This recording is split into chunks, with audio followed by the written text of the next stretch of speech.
नमस्कार। आप सुन रहे हैं sacred resonance, the complete Gayatri मंत्र कलेक्शन। यह प्रस्तुति आत्मनोवा की ओर से है, जो दिव्य ज्ञान और सचेत विकास के लिए एक स्थान है। आज हम एक बहुत ही जाने माने मंत्र, गायत्री मंत्र, को एक बिल्कुल अलग नजरिए से समझने वाले हैं। इसे सिर्फ एक पारंपरिक प्रार्थना या श्लोक नहीं, बल्कि एक प्राचीन आध्यात्मिक तकनीक के रूप में देखेंगे, एक तरह की स्पिरिचुअल टेक्नोलॉजी। मुझे हमेशा से इसकी बनावट ने बहुत आकर्षित किया है, खासकर वो प्रसिद्ध 24 अक्षरों वाला ढांचा। तो मन में सवाल उठता है कि ये 24 अक्षर, क्या ये महज एक काव्य संयोग है या इसके पीछे कोई गहरा विज्ञान है, कोई ऐसी संरचना जिसे सोच समझकर किसी उद्देश्य से बनाया गया हो, जैसे किसी इंजीनियर ने डिजाइन किया हो। चलिए आज इसी रहस्य को थोड़ा खोलते हैं। हाँ, आपका ये सवाल बहुत दिलचस्प है, क्योंकि ये जो 24 अक्षरों वाली संरचना है, जिसे तकनीकी भाषा में गायत्री छंद कहते हैं, ये असल में बहुत महत्वपूर्ण है। इसका आधार हमें ऋग्वेद में मिलता है, मंडल 3, सूक्त 62, श्लोक 10, ऋषि विश्वामित्र से जुड़ा हुआ। और यह सिर्फ इस विशेष सावित्री गायत्री मंत्र के लिए ही नहीं है, बल्कि गायत्री छंद पर आधारित जितने भी मंत्र हैं, उनके लिए एक मौलिक, एक बुनियादी पैटर्न की तरह है। अच्छा, तो ये सिर्फ अक्षरों की गिनती भर नहीं है, ये एक स्थापित मीटर या छंद है। बिल्कुल, और ये सिर्फ कविता का मीटर नहीं है। इसे आप एक तरह की दिव्य गणित कह सकते हैं, या फिर आध्यात्मिक अभियंत्र की। ऐसा माना जाता है कि इन 24 अक्षरों का चुनाव, उनकी व्यवस्था एक खास तरह की ऊर्जात्मक गूंज पैदा करने के लिए की गई है। कुछ व्याख्याएं तो इन 24 अक्षरों को दिन और रात के 24 घंटों से भी जोड़ती हैं, या सृष्टि के दूसरे लयबद्ध चक्रों से। जैसे कि ये संरचना ब्रह्मांडीय लय, मतलब कॉस्मिक रिदम्स के साथ तालमेल बिठाने का एक जरिया हो। ये तो बहुत गहरा विचार है कि मंत्र की संरचना प्रकृति की लय से जुड़ी हो सकती है। मतलब ये सिर्फ शब्द नहीं, बल्कि ब्रह्मांड के साथ जुड़ने का एक तरीका है। हाँ, कुछ हद तक ऐसा ही समझ लीजिए। और ये सिर्फ संरचना की ही बात नहीं है। संस्कृत भाषा जिसमें ये मंत्र रचे गए हैं, वो अपने आप में बहुत खास है। माना जाता है कि इसे बनाते समय ध्वनि के कंपन, वाइब्रेशंस और उनके जो सूक्ष्म प्रभाव होते हैं, उनकी गहरी समझ रखी गई थी। हर अक्षर, हर ध्वनि का अपना एक विशिष्ट प्रभाव माना जाता है। तो इस लिहाज से देखें तो संस्कृत मंत्र आध्यात्मिक काम के लिए एक बहुत सटीक उपकरण, एक प्रिसीजन इंस्ट्रूमेंट की तरह हैं, जिन्हें बहुत सावधानी से डिजाइन किया गया है। अच्छा, और यहीं पर मातृका शक्ति की अवधारणा भी आती है। मातृका शक्ति वो क्या है? ये वो विचार है कि संस्कृत वर्णमाला के जो अक्षर हैं या ध्वनियां हैं, वो सिर्फ प्रतीक या चिन्ह नहीं है, बल्कि वे स्वयं में जीवित आध्यात्मिक ऊर्जाएं हैं। हर अक्षर में एक विशिष्ट शक्ति, एक चेतना है। तो जब ये अक्षर एक खास संरचना जैसे गायत्री छंद में गूंथे जाते हैं, तो उनकी जो मिलीजुली ऊर्जा है, वो एक बहुत शक्तिशाली प्रभाव पैदा करती है। ओहो, संरचना और ध्वनि दोनों मिलकर काम करते हैं। यानी हर अक्षर एक ऊर्जा का पुंज है, और 24 अक्षरों का ये ढांचा उन ऊर्जाओं को एक खास तरीके से संगठित करता है। कमाल है। लेकिन मैंने स्रोतों में ये भी पढ़ा कि इस मंत्र का एक विशिष्ट 3 भाग वाला प्रारूप भी है। पहला भाग आवाहन, फिर ध्यान और तीसरा प्रार्थना, इन्वोकेशन, मेडिटेशन, प्रेयर। इस 3 चरणीय प्रारूप का क्या महत्व है? क्या ये भी उस इंजीनियरिंग का हिस्सा है? हाँ, निश्चित रूप से। ये जो 3 भाग वाला प्रारूप है, ये साधक की चेतना को एक क्रमिक यात्रा पर ले जाने के लिए डिजाइन किया गया है। पहला भाग ओम भूर्भुवः स्वः, वो सृष्टि के अलग अलग स्तरों का आह्वान करता है, चेतना को फैलाता है, व्यापक बनाता है। दूसरा भाग तत्सवितुर्वरेण्यं भर्गो देवस्य धीमहि, वो उस दिव्य प्रकाश, सविता देवता के तेज पर ध्यान करने के लिए प्रेरित करता है, फोकस करने के लिए। ठीक है। और तीसरा भाग धियो यो नः प्रचोदयात्, वो एक प्रार्थना है, उस दिव्य शक्ति से अपनी बुद्धि को सही दिशा में प्रेरित करने का निवेदन। तो ये पूरी प्रक्रिया साधक को धीरे धीरे बाहरी दुनिया से हटाकर आंतरिक दिव्यता की ओर ले जाती है, और फिर वापस एक ऊंची समझ के साथ दुनिया में लाती है।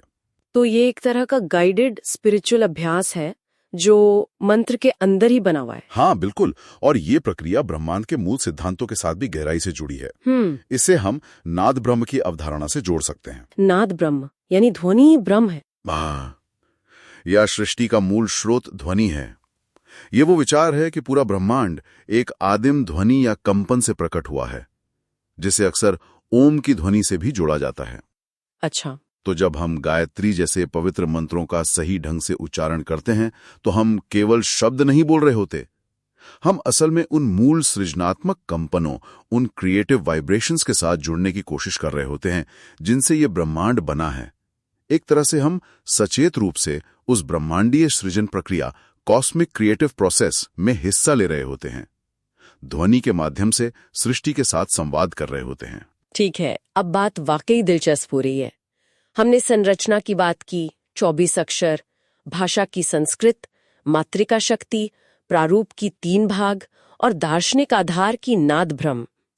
लेकिन अगर हम इसे एक तकनीक कह रहे हैं तो सवाल ये है कि ये वास्तव में हमारी चेतना पर काम कैसे करती है। ये सिर्फ सुंदर विचार या अच्छे शब्द तो नहीं है ना? तो फिर वो क्या चीज है जो इसे इतना प्रभावशाली बनाती है? वो मैकेनिज्म क्या है? देखिए, इसका जो मुख्य कार्यकारी सिद्धांत है वो है अनुनाद, रेजोनेंस। जैसे भौतिकी में होता है ना कि एक कंपन करने वाली चीज दूसरी चीज को भी उसी फ्रीक्वेंसी पर कंपन करने के लिए प्रेरित करती है। हाँ। मंत्रों के संदर्भ में भी कुछ ऐसा ही है। जब गायत्री मंत्र का सही उच्चारण, सही लय और संरचना के साथ किया जाता है तो उससे एक विशिष्ट प्रकार का ऊर्जात्मक कंपन उत्पन्न होता है, स्पेसिफिक एनर्जेटिक वाइब्रेशन। माना जाता है कि यह कंपन साधक के अपने ऊर्जा क्षेत्र, एनर्जी फील्ड, जिसे प्राणमय कोश या सूक्ष्म शरीर भी कहते हैं, और उस मंत्र से संबंधित जो ब्रह्मांडीय आवृत्ति है, कॉस्मिक फ्रीक्वेंसी या दिव्य चेतना, उनके बीच एक अनुनाद, एक तालमेल स्थापित करता है। अच्छा, जैसे रेडियो को ट्यून करते हैं। बिल्कुल, जैसे आप एक रेडियो को सही फ्रीक्वेंसी पर ट्यून करते हैं ताकि स्टेशन साफ सुनाई दे, वैसे ही मंत्र आपके आंतरिक तंत्र को उस दिव्य ऊर्जा के साथ ट्यून करने में मदद करता है। तो ये एक तरह की एनर्जेटिक ट्यूनिंग हुई। बिल्कुल, इसीलिए मैं कह रहा था कि ये एक पूरी तरह से अंशांकित उपकरण, एक परफेक्टली कैलिब्रेटेड इंस्ट्रूमेंट जैसा है।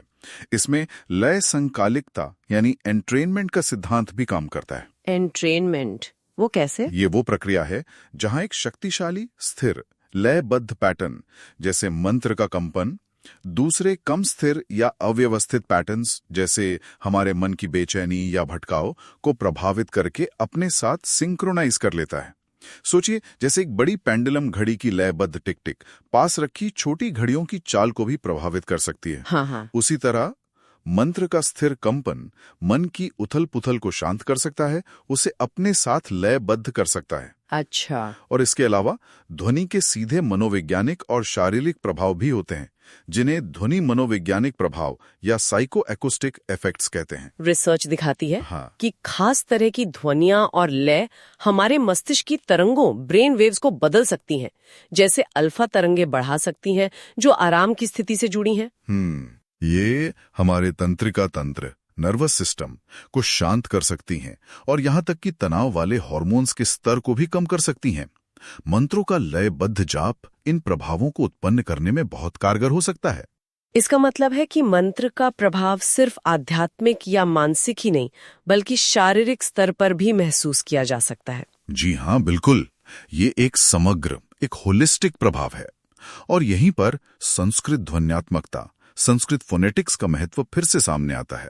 अच्छा, उच्चारण की बारीकियां। हाँ, हर अक्षर का सटीक उच्चारण बिंदु यानी स्थान की ध्वनि मुख के किस हिस्से से निकल रही है, तालु, दांत, होंठ वगैरह, स्वर की सही अवधि, छोटे अ और लंबे आ का फर्क, और कहाँ हल्का सा श्वास छोड़ना है यानी महाप्राण ध्वनियां, एस्पिरेशन, ये सारी बारीकियां बहुत बहुत महत्वपूर्ण हैं। तो ये नियम सिर्फ सुनने में अच्छा लगने के लिए नहीं है। इच्छित कंपनात्मक प्रभाव, इंटेंडेड वाइब्रेशनल इफेक्ट पैदा हो सके जो उस मंत्र के लिए तय है। इसे ऐसे समझें जैसे किसी संगीत वाद्य यंत्र को बजाते समय सही सुर और तार का इस्तेमाल करना जरूरी है, वरना धुन बिगड़ जाएगी। सही बात है। वैसे ही मंत्र के उच्चारण में जरा सी चूक उसके ऊर्जात्मक प्रभाव को कम कर सकती है या बदल सकती है। तो अगर मैं इसे समेटने की कोशिश करूं, गायत्री मंत्र की ये 24 अक्षरों की संरचना, ये कोई अचानक बनी चीज नहीं है। ये एक खास छंद है जो शायद ब्रह्मांडीय लय से जुड़ा है। संस्कृत के अक्षर खुद में ऊर्जावान है। मात्रिका शक्ति, इसका 3 भाग वाला प्रारूप चेतना को एक खास दिशा देता है।